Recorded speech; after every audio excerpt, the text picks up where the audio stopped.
Sejam bem-vindos ao Está Tudo Ok, o podcast do 00, que já sabem que sempre que possível trazemos-lo para estúdio e transformamos-lo em videocast. É isso mesmo que acontece com o episódio desta semana, onde recebemos pela primeira vez neste estúdio dois árbitros de hóquei patins, Marcelo Cardoso e o Fernando Vasconcelos, dois árbitros da Associação de Patinagem de Minho, estão aqui connosco. Obrigado Marcelo, obrigado Fernando. Obrigado nós. Preparados para arbitrar este episódio? Sim, sem dúvida. É um desafio muito difícil, mais difícil se calhar do que algum jogo até agora, mas vamos tentar fazer o nosso melhor. Marcelo, estás tranquilo? Sim. Para dirigir um jogo? Desta vez sou eu que vou comandar as operações e, portanto, são vocês quase que têm que meter-se aí nesse espírito. Vou começar, Marcelo, precisamente por ti. Tens 28 anos, o mundo do hóquei sabe que tu foste atleta e transformaste-te em árbitro. E eu quero perceber o que é que te deu para ser árbitro de hóquei patins. Então, vamos lá. Eu comecei como muitos do pessoal que pratica hóquei patins. Eu tinha familiares que eram jogadores e acabei por seguir os mesmos passos. Tu jogaste onde? Eu joguei no Hóquei Clube de Fão. Uhum. Fiz a minha formação toda lá, até júnior. Entretanto, fui estudar para a faculdade e nessa passagem para a faculdade deixei o hóquei de parte. Entretanto, durante esses anos da minha formação, desliguei completamente a modalidade. No terceiro ano Mas porquê? Como é que eu te vou dizer isto? Tu estudaste onde? Eu estudei em Coimbra, na Faculdade de Desporto. E na altura, quando fui para a faculdade, abdicar do hóquei foi uma coisa que me custou. E eu tentava... Esse é o período onde normalmente temos mais atletas a desistir. Deixam, exatamente. E eu, com toda a faculdade, acabei por me desligar um pouquinho. Passado algum tempo tentei ver um jogo de hóquei, só que aquilo, de certa maneira, custou-me muito. E eu achei melhor, não consigo estar aqui, gostava de estar lá dentro. Mas gostou-te porque queria estar porque queria estar lá dentro, exatamente. No terceiro ano da faculdade tive uma cadeira de patinagem. E então obrigou-me a voltar a pegar nos patins e o bichinho voltou a aparecer. O bichinho voltou a aparecer, entretanto, já no mestrado, tive outra cadeira, que foi o desporto à opção. Nós temos que escolher uma das modalidades para seguir, e eu escolhi o hóquei patins, como não podia deixar de ser, e nessa altura já envolvia... Para quem estava, se calhar, um bocado revoltado. Deu para voltar aos pouquinhos. Fazer as pazes. E nessa altura já não era patinagem, já me obrigou a pegar nos patins, nas joelheiras, stick, e já tínhamos aulas mesmo com outros colegas de hóquei patins. E foi aí que eu comecei, o bichinho voltou a aparecer, comecei a ver mais hóquei. E uma certa altura que eu fui ver um jogo e comecei a observar o árbitro. E aquilo ficou-me na cabeça. E então tentei perceber como é que eu podia tirar o curso, como é que funcionava, como é que não funcionava. E então perguntei ao árbitro desse jogo como é que eu podia fazer para tirar o curso. E por acaso ele disse-me que entretanto ia abrir um curso lá na Associação de Patinagem do Minho.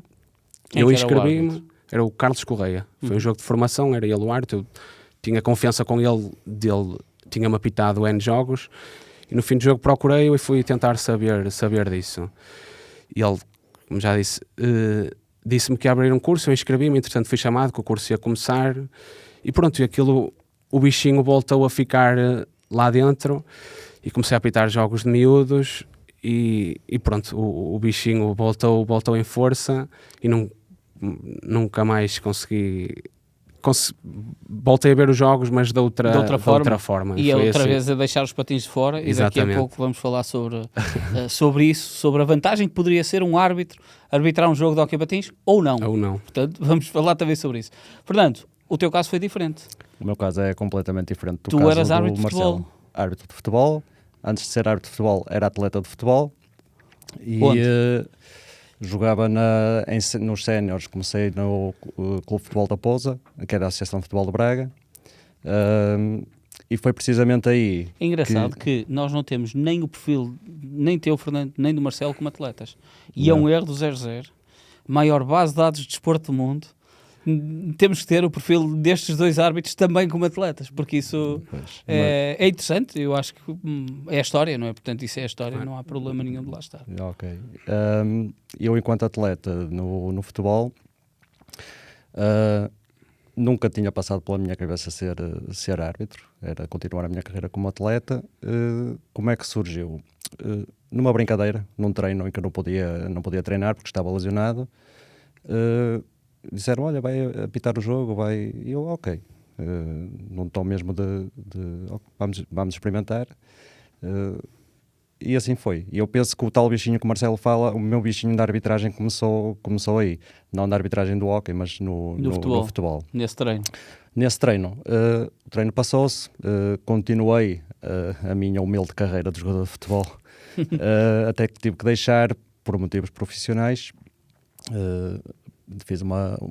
Terminei mesmo a carreira de futebolista. Mas o tal bichinho ficou. Então, passado uns anos, eu tinha comentado com a minha mulher, e até foi ela que procurou mais informações sobre isso, mais tarde, e na altura aqui na Associação de Futebol do Porto, e disse-me, olha, vai haver o curso de árbitros na Associação de Futebol do Porto, tinhas falado do tal gosto pela arbitragem, e eu, olha, por que não? E fui tirar o curso. Quando fui tirar o curso de árbitro de futebol, já sabia de tudo aquilo que podia esperar da minha carreira de árbitro. Já tinha 29 anos, ou seja, já entrava numa idade muito avançada. Como ainda gostava de futebol, gostava de desporto, já que não ia, como atleta, também não ia continuar a minha carreira, decidi então começar como árbitro, mesmo sabendo dessa desvantagem da idade no futebol. Pronto, e assim foi. Gostei muito da experiência da arbitragem, estive 3 anos enquanto árbitro e mais uma vez por motivos profissionais, mas desta vez porque fui mesmo trabalhar para fora do país, tive que deixar a carreira de árbitro. E quando voltei 3 anos mais tarde, falaram-me, tinha a ideia de poder ainda voltar ao futebol, mas falaram-me que ia haver um curso de hóquei, mas arbitragem de hóquei. Apesar de ter estado 3 anos fora, não havia, no fundo, havia alguma reciclagem que tu tivesses que fazer para voltares, no fundo, à roda dos árbitros de futebol? Sim. Ou já não havia essa hipótese? Não, eu teria que começar do zero e pronto, era quase, não era do zero porque já tinha uma breve experiência, mas era quase começar do zero, e a questão da idade também pesou aí, claro. Não é? Falaram-me de um curso de árbitro de hóquei. Eu, embora tivesse crescido com o futebol, também cresci em parte com o hóquei, não como atleta, mas como espectador. Espectador de televisão. Tu és de que zona? De Barcelos. Barcelos. Sim. Isso, portanto, é mais que normal. Não só nos pavilhões, mas também na televisão. Na altura era muito fomentado o hóquei a nível televisivo, na RTP2, na RTP1. E era consumidor de hóquei em patins, achava um desporto apaixonante. Ao ver no pavilhão, mais apaixonante se tornava. A vibração toda que existia dentro de um pavilhão, todo o ritmo frenético que havia à volta do hóquei em patins e nas bancadas, já estavam dentro de mim também, e gostava como espectador. E depois tentei, então, como árbitro, fazer carreira no hóquei em patins. Aqui já não se pôs a questão da idade, não é tão determinante como no futebol, mesmo já entrei com 35 anos, foi quando eu comecei, quando tirei o curso. Disseram-me, olha, a idade, tu tens 35 anos, mas só depende de ti chegar ao mais alto patamar do hóquei em patins. Pronto, então acabou por ser uma decisão fácil, o bichinho da arbitragem continuava dentro de mim, mas agora numa modalidade diferente. E pronto, tirei o curso de árbitro. E com muito mais regras. Com? Muito mais regras. Sim, com muito mais regras. E regras bem mais complexas. O futebol, não é? Olhamos para aquelas quase 6 regras basilares do jogo. Sim. No hóquei patins... Não, o hóquei em patins desde... Tenho esta curiosidade, que é... Sim. Qual é que é a diferença de um árbitro quando entra num estádio ou quando entra num pavilhão? O ambiente de pavilhão é apaixonante, não é? Entrar num estádio de futebol, um espaço mais aberto, que não é tão aconchegante, tão acolhedor como num pavilhão de hóquei em patins, é totalmente diferente. Quando estamos num pavilhão cheio, o barulho, que dentro de um espaço fechado, é vibrante, é completamente diferente. Mas para vocês a pressão é maior? A pressão não é maior. É assim, nós temos que saber sempre lidar com a pressão, seja no futebol, seja no hóquei. Nós próprios é que temos que arranjar as nossas ferramentas para lidar com a pressão. Claro, e é tão importante um Porto Benfica como um sub-12 ou sub-13 golpeares contra Passo Rei. As regras são as mesmas. Exatamente.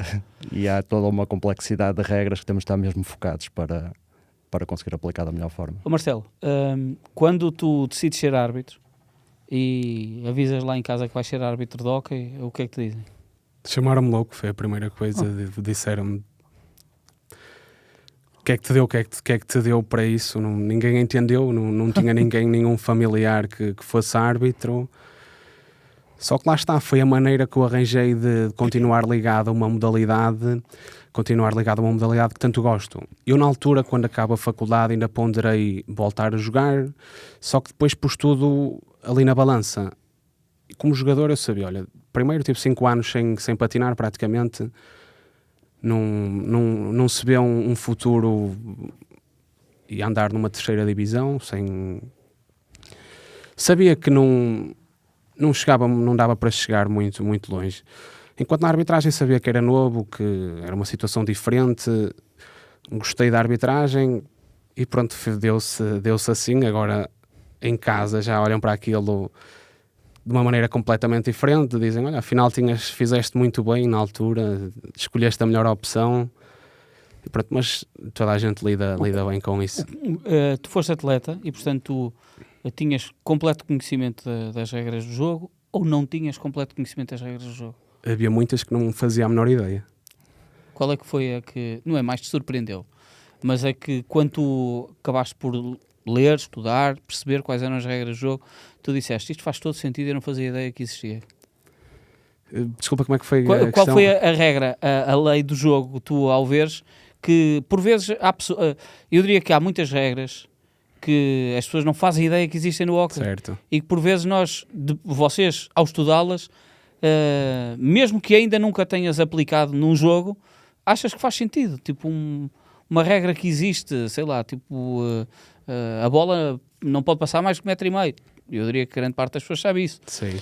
Mas uma regra assim desse género que tu tenhas tropeçado no jogo e que não te lembravas que ela podia existir. É difícil de responder a isso porque eu, quando terminei de jogar, as regras eram outras. No hóquei temos visto que Vamos tendo atualizações. E eu, quando termino de jogar, as regras estavam muito diferentes de quando começo a apitar. Por isso, havia situações, principalmente períodos de inferioridade, tempo de suspensão. Eu, como jogador, não fazia ideia sequer como é que aquilo funcionava. Diziam: olha, agora tens que ficar aí 2 minutos de fora, não podes entrar para já. Na altura, quando começo a tirar o curso, houve sim situações que olhei para lá e agora, afinal, começo a perceber muitas coisas que nós na altura até protestávamos e não tinha nexo nenhum porque está lá explícito, só que era mesmo falta de conhecimento.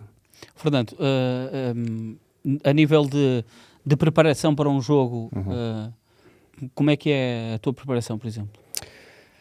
A preparação neste momento para um jogo de hóquei em patins é muito exigente, não só a nível da preparação, mas o pós-jogo também. Okay? A nível da preparação, temos que fazer atualmente todo um trabalho que nós chamamos do scouting do jogo. O que é que envolve o scouting? Envolve conhecer as equipas, envolve conhecer os intervenientes, envolve também conhecer o histórico de confronto entre as equipas. O 0-0 dá uma ajuda aí na pesquisa, e uma série de outras informações. O que é que importa conhecer nas equipas? A parte tática das equipas, e nós cada vez mais temos que tentar compreender como é que as equipas jogam, por onde atacam. Isso é muito interessante. Nós já tivemos aqui o Artur Soares Dias, consagradíssimo árbitro de futebol, que diz que a determinada altura da carreira dele como árbitro quis ir tirar o curso de primeiro nível de treinador. Claro que sim, para perceber como é que as equipas jogavam. Sim. Ou para compreender um bocadinho o jogo. Sim. Nós temos sempre muito uma perspectiva de tentar aplicar as 35 regras que tem no livro de regras, mais as 11 que tem no regulamento técnico, e essa parte técnica acaba por nos escapar mais um pouco, mas é muito importante. nós sabermos se a equipa onde é que faz os bloqueios, se ataca mais pelos corredores laterais, se remata mais de fora, pronto, já nos é... Isso é muito interessante. Já nos são termos que têm que ser mais familiares. E partilham essa informação uns com os outros, não é? E partilhamos essa informação. Além disso, também temos que conhecer os intervenientes das equipas. Okay? Os fiteiros. Quem é que são aqueles jogadores com quem podemos comunicar e que servem de canal para os restantes elementos da equipa. Okay? Ou seja, se nós transmitirmos uma mensagem e esse jogador sabemos que vai passar ao resto da equipa.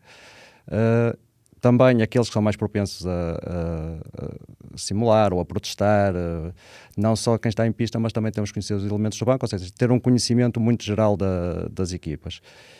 Isto no pré-jogo. Okay? Isto ajuda-nos, de sobremaneira, a estar bem dentro de pista, okay? Porque dentro de pista temos que lidar com a pressão como falavas há pouco, a pressão do pavilhão, a pressão de conduzir o jogo, e se já temos essa parte, já sabemos com aquilo que podemos contar relativamente às equipas, já ajuda muito.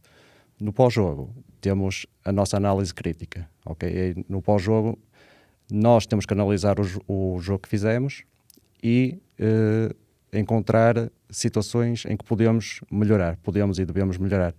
E conseguimos ver, olha, eu errei aqui, nesta situação, foi pelo posicionamento, foi porque em vez de estar a olhar para este ponto, deveria estar a olhar para este, para tentar que não aconteça novamente uma situação desse género. Sim. Marcelo, vocês têm a noção de quando a coisa não corre bem na hora?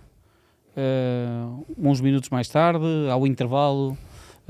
Como é que é essa autogestão durante um jogo? Certo. Eu acho que nós só nos apercebemos de tomadas de decisões erradas depois de quando estamos a fazer a nossa análise ao jogo, como o Fernando disse. Porque nós, na altura, quando assinalamos, é porque para nós o que estamos a assinalar é correto.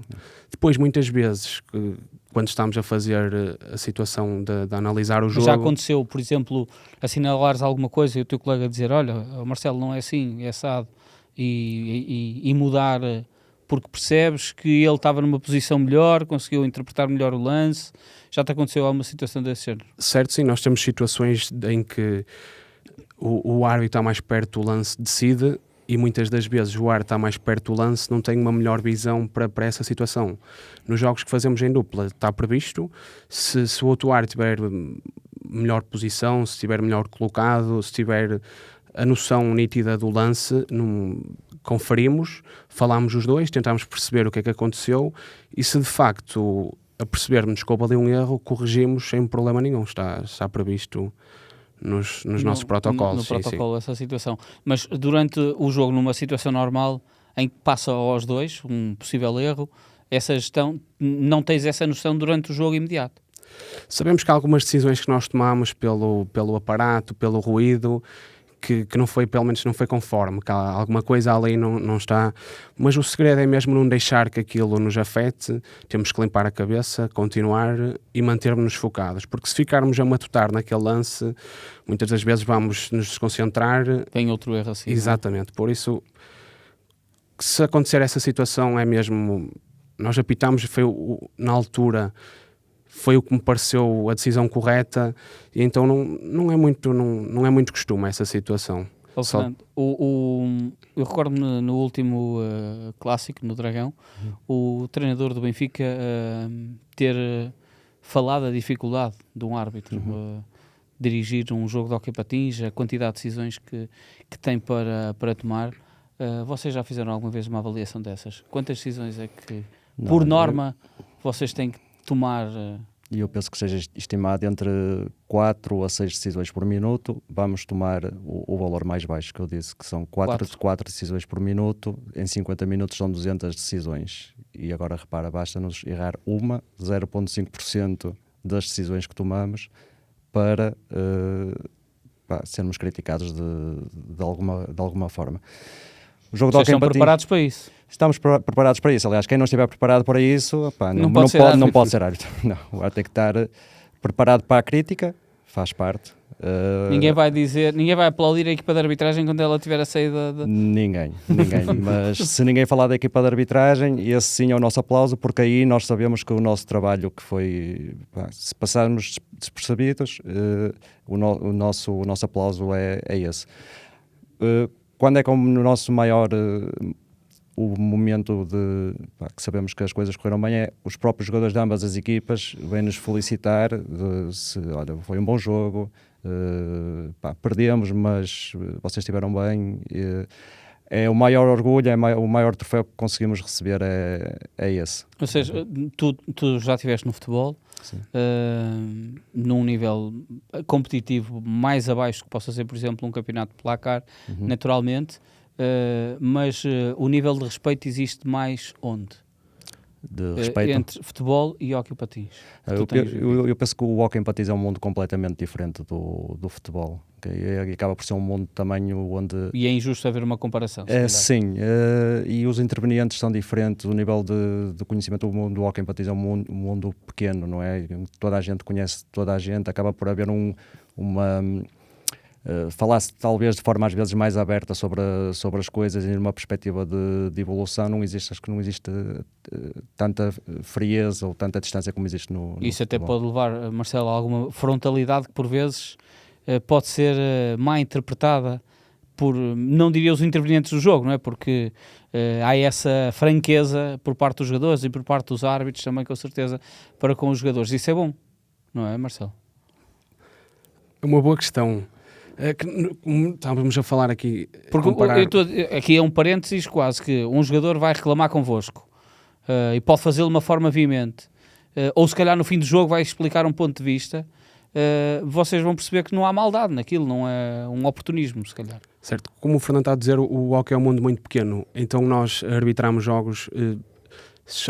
muitas vezes ao fim de uma época apitamos a mesma equipa, os mesmos jogadores N vezes, e então da mesma maneira que os jogadores já nos conhecem a nós também os conhecemos a eles, e nós sentimos muitas vezes com um X jogador, basta um olhar para parar com o protesto, outros jogadores já temos que lidar com eles de forma diferente. Não sei se me queres ajudar aqui, Fernando, neste... Como é que eles, por exemplo, agem contigo? Tu tens 28 anos, há jogadores de elite que são mais velhos que tu. Exatamente, sim. E tu não estás na elite há tantos anos quanto certo. Isso, não é? Como é que eles normalmente agem contigo num jogo assim de grande intensidade? Eu acho que a pior fase já passou na altura quando eu subi à primeira divisão.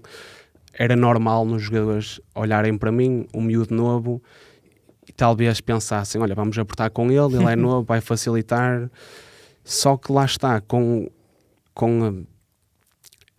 a minha forma de ser, a maneira como eu lidava com esse tipo de pressão, aos poucos eu vou-me apercebendo que eles já desistem disso, porque já sabem o que podem contar do outro lado, e então já não vale a pena. Ele sabe o que está a fazer, não vale a pena estarmos aqui a massacrar. E pronto, eu sinto isso principalmente quando cheguei à primeira divisão, era um arte novo, e é completamente diferente para um jogador olhar para um árbitro que já está na primeira divisão há muitos anos, já está farto de apitar clássicos e tudo, ao ver um miúdo as primeiras vezes ali naqueles grandes palcos. Mas isso é bom ganhar também essa maturidade, que isso faz parte. Mas, Fernando, voltando um bocadinho àquilo que estávamos a dizer, há de facto essa maior frontalidade por parte dos jogadores, e vocês percebem que é pelo bom, não é? Sim, ainda pegando nisto que estávamos a falar, e a tal proximidade que existe, nós fazemos as reuniões preparatórias antes do jogo com os intervenientes, com os delegados dos clubes. E uma das coisas que nós costumamos dizer é: nós vamos assinalar aquilo que nós virmos. Ok, eu tenho uma visão, o meu colega vai ter outra visão, e quem está no banco vai ter outra, e na bancada outra terá. Ok? Então, o que é que vai acontecer? Nós vamos decidir de acordo com aquilo que nós vemos na hora. Ok? No banco, talvez vejam de forma diferente, mas têm que compreender que a nossa decisão está baseada naquilo que nós vemos, ok? E nós não precisamos da pressão que vem dos bancos ou dos jogadores para apitar melhor, não é? Ou seja, nós já temos a nossa própria pressão, a nossa vontade de querer acertar o mais possível. E se passarmos essa mensagem, os intervenientes também começam a perceber a nossa dificuldade e começam se ele assinalou aquilo, é porque foi o que viu, ou seja, compreendem também acho que compreendem cada vez mais o nosso ponto de vista. Marcelo, há pouco o Fernando tocou no ponto da preparação ser muito meticulosa, exaustiva, que vocês tentam fazer, e é certo que vocês vão me dizer que preparam-se exatamente da mesma forma para um jogo de sub-12 como para um clássico, mas como é que bate o coração de um árbitro antes de um jogo e antes de outro? É inevitável um jogo grande. Claro, sim, sabemos que há jogos que por dentro começamos, a partir do momento que recebemos a nomeação, acho que aquilo já fica na nossa cabeça até à altura do jogo. Vamos preparar-nos para o jogo sempre a pensar no que é que pode acontecer, o que é que não pode acontecer. Essas situações... Há superstições ou não? Eu tenho em especial uma superstição, mas que faço em praticamente todos os jogos. Qual é que é? É uma coisa pessoal. Ok. Uma coisa pessoal. Não Fica vale para a pena, ti, sim, exatamente, claro. Certo. E tu, Fernando, tens alguma? Não tenho nenhuma, não. Nem entrar com o pé direito, nem nada? Não. É aquilo que o Marcelo diz, é a partir do momento em que recebemos a nomeação, acho que aqueles dias antes do jogo estamos focados, já vamos por momentos pensar, olha, vou fazer este jogo, vou ver os jogos das equipas, vou ver, e já nos vamos mentalizando previamente para tudo aquilo que possa vir do jogo. E quando vocês são nomeados para um jogo internacional? É algo completamente também diferente a nível de preparação? Não, o jogo internacional é uma experiência completamente diferente, okay, da experiência aqui. E eu tenho a minha experiência internacional diz-me que o trabalho que nós fazemos aqui é altamente reconhecido lá fora. Okay? Quando nós dizemos... Temos os melhores árbitros em Portugal? Eu penso que sim, ok? Penso que sim, por causa do trabalho que desenvolvemos aqui. Quando falo com colegas internacionais e falo do trabalho que desenvolvemos aqui em Portugal, e eles basicamente ficam de boca aberta porque acham uma coisa mesmo fora da caixa, que nunca lhes passaria pela cabeça tal coisa, fazer um scouting de um jogo, analisar os vídeos, fazer a análise crítica depois do jogo, onde é que podemos melhorar o posicionamento. Há outra coisa que nós fazemos aqui, que é a comunicação em pista, ok? A comunicação do colega em dupla, a comunicação com a mesa, mas principalmente a comunicação dos colegas que estão na pista, o posicionamento e tentar ver o máximo possível que conseguirmos ver. Vocês estão sempre a falar um com o outro? Sempre. Eu estou a ver esta zona, o outro diz eu estou a ver esta, para tentarmos manter uma visão 180 do jogo, okay? Tentarmos ver o máximo que conseguirmos. Muitas vezes um está a olhar para uma zona e outro está a olhar para outra e tentamos controlar ali dois focos de possível tensão que possa haver e tentar ter uma visão mais abrangente. Marcelo, há algum código de comunicação? Estou a dizer isto porque certo, há muito barulho num jogo de hockey, não é? A nossa maior parte de comunicação é mostrar o que é que estamos a ver. É bola, estou na área, estou na bola para mim agora, bola para ti. Vamos estando sempre em comunicação, que é para perceber quem é que está a ver o quê. Quando, olha, agora a bola para ti, quando o jogador começa a passar um certo espaço, foca-te no jogo agora, foca-te focado na área. Aquilo ajuda-nos a estar ativos no jogo, a tomar melhores decisões, mais confiança. É engraçado muitas vezes, como o Fernando estava a dizer, o estarmos sempre em comunicação. Muitas vezes o jogo está a decorrer no meio campo e o árbitro avançado que está na área está a falar com os jogadores, a dizer bola, estou a ver, a jogar.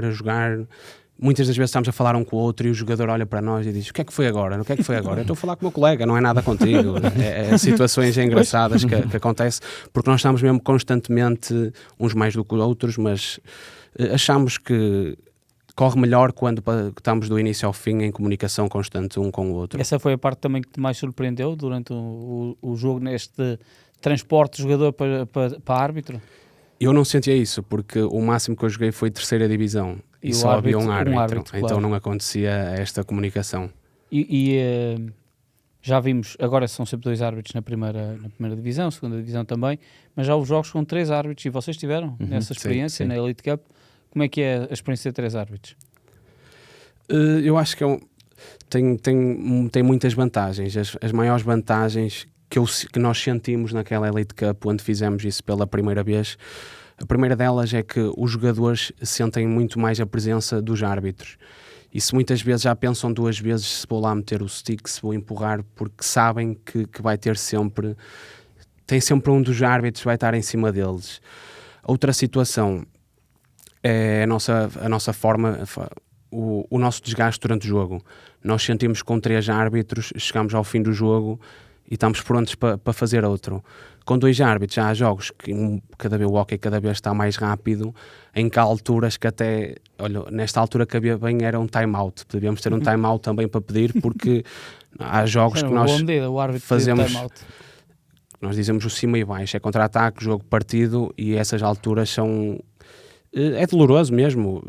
E quando mais estamos cansados é quando muitas das vezes acontece o erro. É fácil de perceber o porquê. O árbitro no final de um jogo não está com a mesma predisposição do que no início. E com 3 árbitros nós sentimos isso, que acaba o jogo e estamos cansados, mas que então, a forma como começamos o jogo não vai muito... Um jogo a 2 cansa, corremos muitos mais quilómetros, a nossa frequência cardíaca está muito mais alta, e são essas maiores vantagens que nós sentimos ali, depois conversamos uns com os outros, de 2 árbitros ou 3 árbitros. É isso, Fernando? É isso. Aliado a isso, tem a questão do SRV, que também ajuda muito naquilo que pode ser a nossa decisão, é uma ferramenta. A questão dos 3 árbitros é uma questão até agora experimental, que penso que também acho que não tem nenhuma desvantagem. Enquanto árbitro eu acho que não tem nenhuma desvantagem, ok? É mais alguém de pista, é o desgaste, menor desgaste físico, aumenta São mais 2 olhos a olhar? São mais 2 olhos, para além daqueles que estão na mesa, porque assim, uma equipa claro. de arbitragem não é só quem está na pista, também é quem está sempre na mesa. Sim, porque há muita gente que não tem essa percepção. Se o árbitro de mesa conseguir ver algum lance, pode chamar a atenção. Sim, e por vezes nós até dizemos assim, olha, nós estamos a acompanhar a jogada e num contra-ataque, imaginemos, e os jogadores que ficam para trás, acaba por ser quem está na mesa a ajudar a ver o que é que se pode passar ali também. Os 3 árbitros já... Dentro de pista, já o desgaste físico é menor, o foco é maior e já conseguimos aí ter uma decisão mais acertada. Relativamente ao SRB, que eu estava a dizer, que também penso que é uma experiência que tem vindo a introduzir cada vez mais no hóquei patins e que também pode ajudar muito a nossa decisão. Penso que tem sido usada de forma cada vez mais frequente e acertada por parte dos árbitros. E... Você acha, é bom porque há muita gente, de uma forma geral, que diz que o árbitro de hóquei patins tem muito poder. Vocês acham? Não, o árbitro de hóquei patins tem muito poder de decisão no jogo. O árbitro de hóquei patins tem um trabalho muito complicado. Okay. O árbitro de hóquei patins tem que lidar com um desporto em que se pratica sobre patins, já dele muito rápido, com uma bola muito pequena, ok? E que também anda ainda mais rápido. Exatamente. E os jogadores têm um stick na mão, ou seja, o nosso foco é o que se passa na pista, o stick, bola, já temos... É muito, muito complicado. E aí o SRB pode nos ajudar, é uma ferramenta que nos ajuda muito a acertar a decisão, que não é? Marcelo, é injusto quando se houvesse este tipo de opiniões? Custa um bocadinho ouvir, nós estamos lá dentro, tentamos fazer sempre o nosso melhor trabalho. O hóquei é um desporto muito complexo, há lances muito complexos, há lances que nós depois a rever o jogo, mesmo a rever o jogo, há pouco tempo tivemos uma situação dessas, em que vimos... Queres comentar qual é? Não me recordo ao certo do jogo, foi um Póvoa Paciense, em que há uma confusão na área, um jogador deixa cair o stick, o guarda-redes depois defende a bola bate no stick e nós ali temos milésimos de segundo para decidir. Depois de analisar o jogo, temos que perceber, naquele caso a bola está a entrar na baliza, o jogador se atira o stick de propósito, se é intencional ou não, se a bola atingisse a bola, sabemos que era cartão vermelho. Se a bola não atingisse, se o stick não atingisse a bola, era cartão azul. Depois entra a parte, porque naquele não foi um lance, não foi um atirar nítido do stick. O stick, acredito que tenha sido propositado, mas a forma como ele deixa o stick é um bom lance de debate, é um lance complexo. Nós próprios nesse jogo, depois de ver o lance, debatemos o lance, até comentámos. Sim. Se fôssemos ao sistema de revisão de vídeo, era complexo à mesma. Claro. E há esses lances muito... São mais chatos. E depois é a interpretação que o árbitro também vai fazer e que pode diferir. Sim. E estas situações todas que nós metemos, se atinge a bola, se não atinge, se é propositado, se não é propositado, nós lá dentro temos milésimos de segundo para decidir. Dava jeito arbitrar de patins ou não? É uma boa questão. Eu penso que, como o hóquei patins está neste momento com a velocidade que os jogadores impõem no jogo, eu acho que mesmo de patins que trazia algumas desvantagens, que nós não conseguíamos mover-nos com tanta facilidade. Nós sentimos que de sapatilha já há muitos contra-ataques que nós, a fazer um sprint, muitas das vezes até conseguimos ultrapassar os jogadores. De patins eu penso que não seria tão fácil, ficávamos muito presos ia causar de aqui um problema ao Fernando. Sim. Quando o árbitro tiver que usar patins, ia deixar de ouvir falar de mim durante algum tempo, que eu ia ter que aprender a andar de patins, que é uma coisa que desconheço. Conheces outros árbitros que tenham tido o mesmo exemplo do teu? Certo. Sim, neste momento cada vez se vê mais árbitros que foram antigos jogadores, antigos praticantes da modalidade. Neste momento eu penso que no nosso quadro da primeira divisão o pessoal não tem esta noção, mas há cerca de 10 árbitros que já foram jogadores, já praticaram hóquei patins e depois por algumas circunstâncias passaram aqui para a arbitragem, e até aproveitávamos para lançar o rap. Alguns jogadores, isto que eu falei da faculdade, não quero até mais isto. Só para as pessoas também terem noção, como é que é o teu fim de semana de arbitragem? As pessoas não têm esta noção, e eu acho que é importante terem esta noção. Não, eu acho que as pessoas não têm a mesma noção. Muitas das vezes há um fim de semana atrás, uma sexta-feira à noite, tive um jogo de sub-17 regional. No dia a seguir fomos arbitrar um jogo de primeira divisão, e no dia depois, domingo, estamos a apitar sub-13, os escolares. Eu acho que o pessoal não tem... O nosso fim de semana praticamente é o hóquei. É pavilhões. Exatamente. Há fim de semana que nós fazemos 5, 6 jogos por fim de semana, e eu acho que o pessoal não tem esta noção. Não é como no futebol, em que os árbitros de top só apitam primeira e segunda divisão. Por isso é que isto torna o nosso desporto muito particular. Nós tentamos apitar um jogo de primeira divisão, como na manhã seguinte estamos a fazer um jogo de escolares, sub-13, o que for. E os miúdos conhecem-vos da primeira divisão, não? Conhecem, da televisão, e acham piada, não é? Eu vi-te na televisão e eu vi-te ontem. Tem mais respeito quando é um árbitro de primeira categoria? Eu tenho mais respeito quando reconhecem, aquela claro. coisa típica dos miúdos, é aquele eu vi-te ontem, ou então mesmo ontem estiveste a apitar um jogo aqui, porque coincide às vezes fazer um jogo de primeira no recinto, onde depois vamos no dia seguinte fazer um jogo de camadas jovens, e pronto, nota-se que os miúdos ficam contentes por ter alguém que vem na comunicação social. Havendo essa diferença competitiva tão grande, é também vocês sentem que também têm que ter um papel lúdico para com essas crianças? Sem dúvida que sim. Aliás, eu penso que há jogos de camadas jovens muitas vezes mais difíceis de apitar do que jogos de primeira ou de segunda. Porquê? Para além da primeiro vertente... vocês fazem sozinhos, não é? Sim, fazemos sozinhos, mas nem é tanto por aí. É a vertente pedagógica e lúdica. Muitas vezes nós sentimos que desempenhamos o papel de explicar como é que a regra funciona, ok? Fazer a questão, olha, eu assinalei esta falta porque tu fizeste esta ação, tens que ter atenção agora que se fizeres isto, ou seja, explicar um bocadinho daquilo que são as regras de hóquei em patins. Perguntavas há pouco o Marcelo se desconhecia regras quando jogava. Há muitos jogadores que não sabem as regras, ok? Nós sentimos isso pelo tipo de perguntas que nos fazem. Há muitas regras que a maioria das pessoas não conhecem. E podem todos no início da época ter essas lições, não é? Sim, elas são públicas, elas claro. estão no site da Federação. Mas nós sentimos que é do desconhecimento não só dos jogadores, mas desconhecimento do público muitas vezes. Sim, completamente.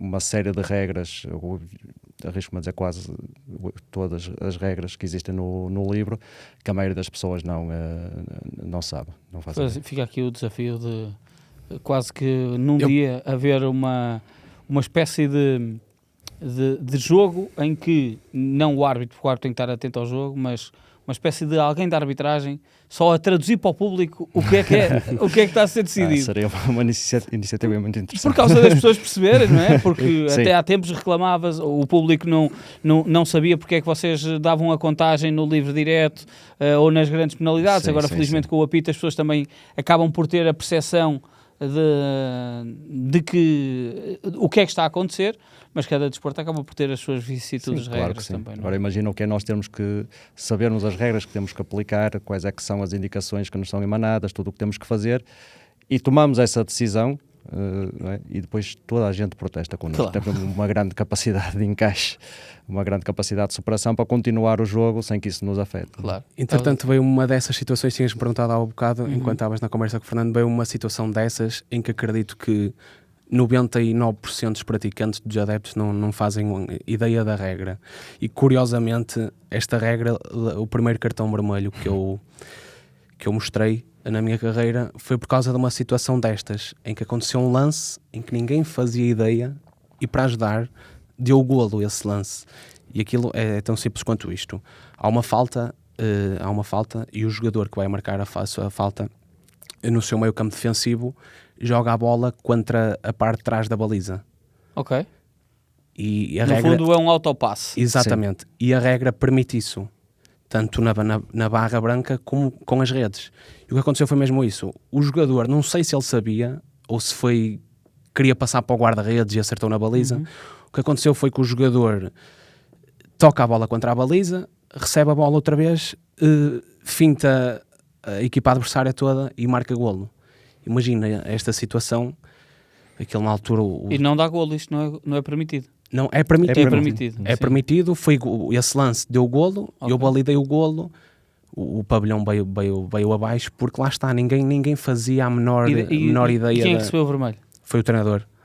Foi o treinador porque reclamou e na altura eu disse-lhe, olha, o golo é completamente legal, isto é permitido, e as palavras dele foi na altura, deve estar louco, qualquer coisa assim. Mas de outra forma. Sim, não deve ter mais, sido só mais deve estar difusivo. Louco. Quando me voltei a cruzar com ele, foi curioso, antes do jogo, ele pediu para falar comigo. Então, o que é que se passa? Ele, olha, queria-te pedir desculpa por causa da situação que aconteceu, que tivemos no último jogo, porque tinhas toda a razão e eu desconhecia completamente a regra. Como estas situações, já há outras em que... Sim, este ano ficou muito famoso a questão do Gonçalo Neto ter de ir para a baliza, numa situação que acabou por se perceber que houve uma falha da equipa de arbitragem e que acontece. E portanto, ali da equipa de arbitragem é aí da interpretação do treinador, mesmo que eu tinha um treinador na formação que tentava que os jogadores faziam testes mesmo, para percebermos se nós sabemos as regras do jogo, e eu acho que pode ser um bom exercício, porque eu acho que os jogadores devem perceber o jogo, e acho que há uma grande falha de conhecimento do jogo. Sim. Mesmo muitos deles já conhecendo. Qual é que foi o jogo até agora mais complicado? Jogo complicado, são todos jogos complicados, uns mais do que outros, posso dizer. Eu não estava à espera de uma resposta tão política, realmente. Não recordo-me. Mas eu posso-te dar uma... Podes dar então, enquanto ele pensa, que ele está a pensar. Ele está a tentar fugir à questão, mas diz-me tudo. Olha, 5 de outubro de 2017 foi o primeiro jogo que eu fiz sozinho, em pista, um jogo de hóquei em patins, ok? Até aí tinha ido acompanhado com alguém mais experiente, e aí foi a primeira vez que tive que ser eu a assumir o jogo, toda a condução do jogo, todos os preliminares do jogo. Nunca mais me esqueço desse jogo. Qual foi o jogo? Escola Esportiva de Viana, Hóquei de Barcelos em sub-15. O primeiro, foi o que marcou mais. Primeiro jogo, de certeza. E o teu? Eu não me recordo assim de nenhum jogo em especial. O jogo que mais me marcou até aos dias de hoje foi a minha estreia na primeira divisão, que até calhou de ser com o Fernando. Foi o jogo em que eu percebi mal receber a nomeação. Isto está a ficar sério. Está a ficar sério. Foi esse jogo é o que eu recordo, que tenho melhor recordação. Qual é que até. é? Foi um Ribadab-Tomar, Tomar. primeira jornada da época passada. É bom ser árbitro. E eu nunca pensei que gostasse tanto. E costumo dizer, cada vez gosto mais. E Fernando? Olha, eu adoro ser árbitro, ok? Mas já parte da pessoa mesmo, ok?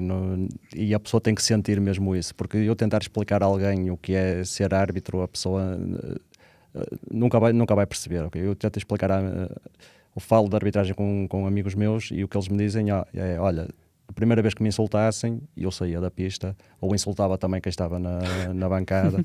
Portanto, é preciso também poder ter esse poder de encaixe, e eu penso que é muito um exercício de superação. Uma das coisas que eu gosto mais na arbitragem é a gestão de emoções. Okay? Como é que eu controlo as emoções de quem está na pista, de quem está no banco? Como é que eu controlo as minhas próprias emoções? Como é que se controla isso? Muito trabalho, muita preparação, muita... relativizar certo tipo de situações. É preciso muito, não é? É preciso muito. Dentro de pista, tu conseguires manter o foco no jogo, sabendo que aconteceu uma situação mais que já gerou mais polémica ou que foi mais contestada, não é fácil, ok? Mas é a experiência sempre, depois a trabalhar, o acumular de experiência, é a ferramenta. E não podem dizer na brincadeira aos jogadores, quando ele é assim um bocadinho mais tosco, é melhor seres árbitro. Estavas um bom árbitro.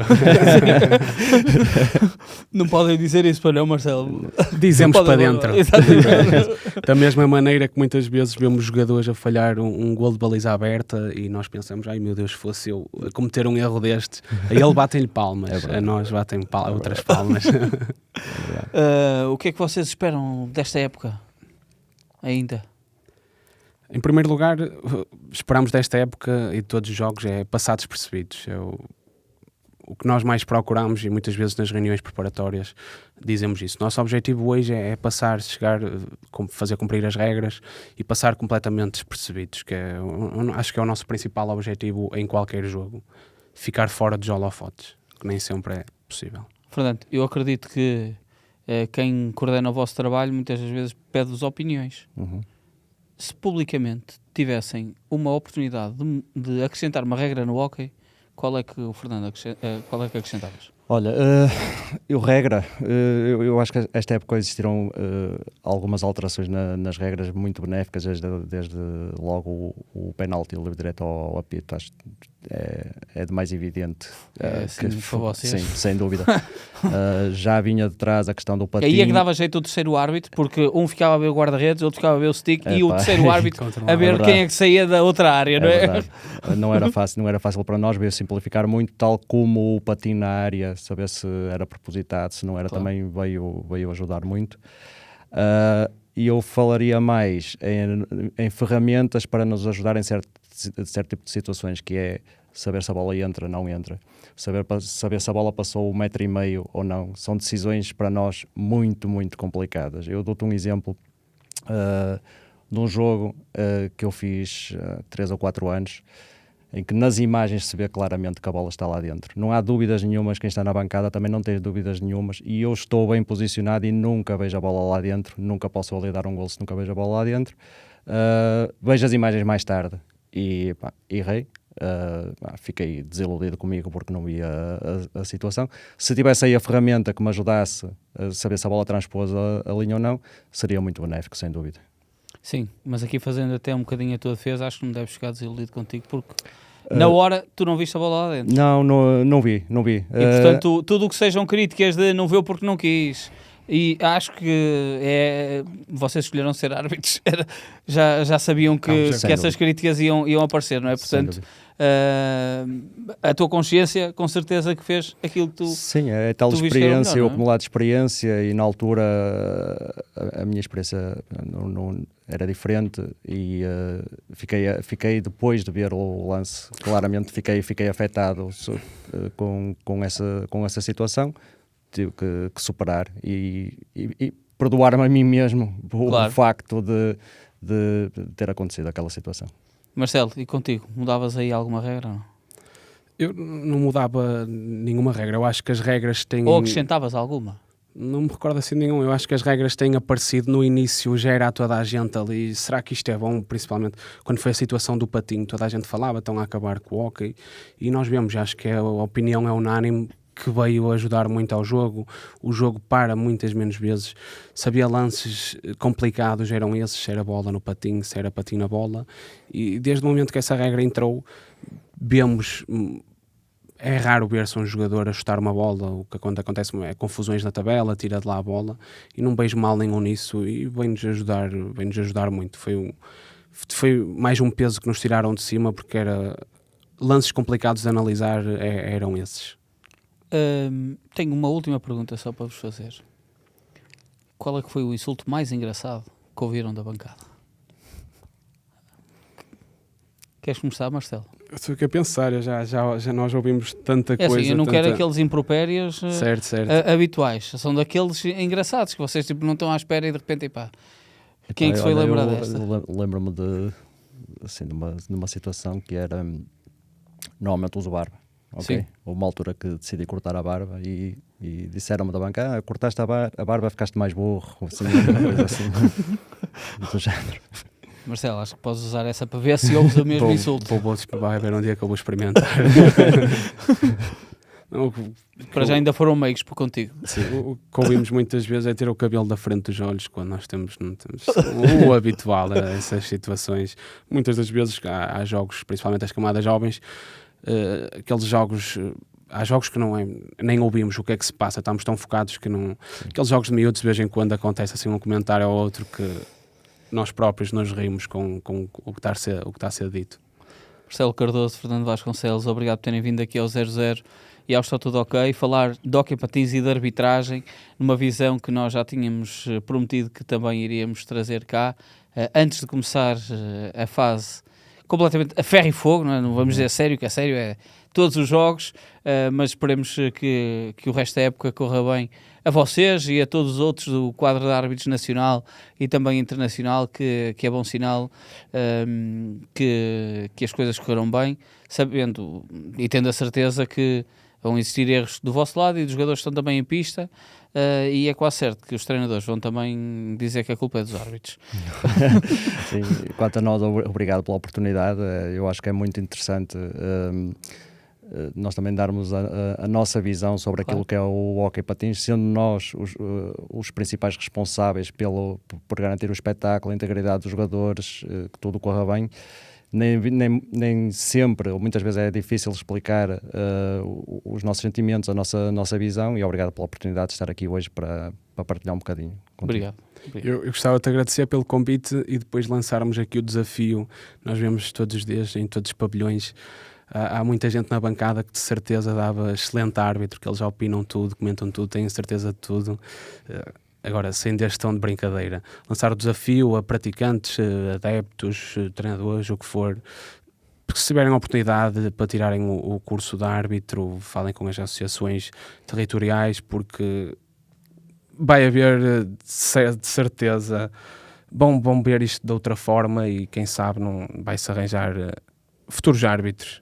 E acho que é um excelente repto que tu lanças e fica mesmo aí para o final, porque são precisos mais árbitros e há bons cursos para se tirar e, portanto, para serem também, para estarem mais esclarecidos também relativamente ao jogo. Obrigado, Marcelo, Fernando também. Obrigado. Uma boa época para vocês e já sabem que nós estamos de regresso com um novo episódio do Está Tudo Ok muito em breve. Muito obrigado a todos por terem estado desse lado. Continuem com o 00.